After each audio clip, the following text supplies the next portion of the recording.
Hello, everyone. Welcome back to the Time to Heal podcast.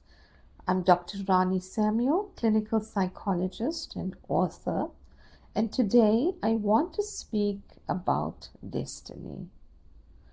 All my patients along the healing journey come to important life questions, such as, who am I and why am I here?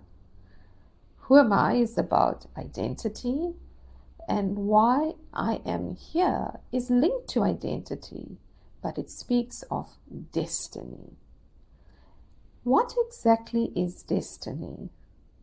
Clearly, it's more than a human concept.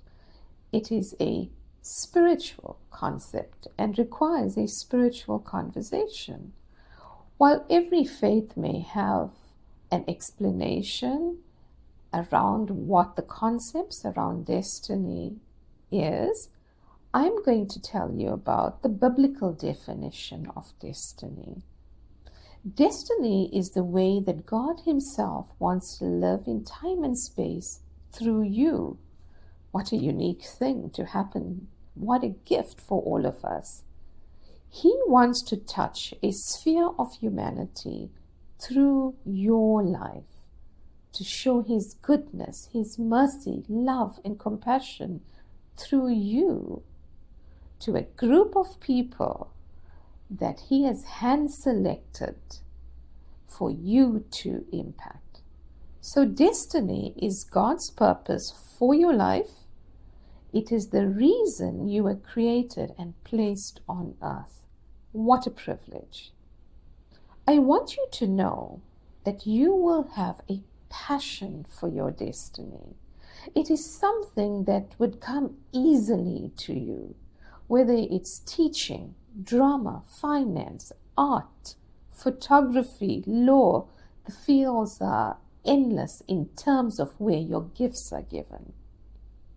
Please remember, your job is not your destiny, but it's a vehicle by which your destiny will be displayed and realized, because jobs change. We can get retrenched. Companies close down. Your destiny does not close down. Further, your role, whether it's the role of a teacher, a caregiver, a CEO, that is not your destiny. That is once again a vehicle by which your destiny will be displayed and realized. Also, many people think if they have a long to-do list and they tick it off, that that's got to do with their divine destiny. No, that list is a to-do list, but on the to-do list, there should be everything that supports and goes towards your destiny.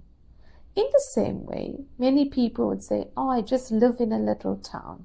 Well, your destiny can be local or global. And with all the technology available to us, many of us have the hope of our message and our spheres reaching a very wide audience. So let me tell you about one of my patients, Max, who found it incredibly difficult to accept that he had a destiny. You see, Max was following a very tragic and unique path in life. He was a member of the military and belonged to a very elite unit. And in this unit, he felt he had powers, and he was given powers beyond the laws in the country. Max was recruited and trained in his early 20s, and he truly believed that he was protecting the safety of the country. And through it, many people lost their lives due to Max. And he took a long time to confess these things to me, but he couldn't carry it around anymore. He was just increasingly suicidal, becoming very sick, and he was haunted by images of particular cases where his hand meant the death of somebody. And he told me about, once looking at children's clothing that was in a house that was destroyed, and he had given the instruction based on safety information. But he wondered now how valid all of that was and how easily he was manipulated in his 20s to do things he would never do later in life. Max became depressed, suicidal, and alcohol was the liquid glue that held his very fragile emotional life together. He was admitted to a psychiatric ward when he had a serious heart attack, and that's where our healing journey began. I knew Max for a number of years, and sadly, he passed away during COVID. But he did manage to redeem his life. You see, Max grew up in a very strict Catholic home, and he rebelled against it. And he did not like the rules and the rituals. And joining the military became a legitimate escape for him. You see, many people in his family were in the military, and all of them felt that he was a lost cause. But when he joined the military, he became special, validated, and he felt like he belonged. But now, as he was getting older, he started to remember his childhood, and that which brought him a great amount of peace. And it was on walkabouts in the community with his father, who ran the charity wing of the local church. And he remembers going into the homes of orphans and widows and taking care of their needs and feeding them, giving them clothing, making sure there was food in the cupboards and school fees for the youngest of children.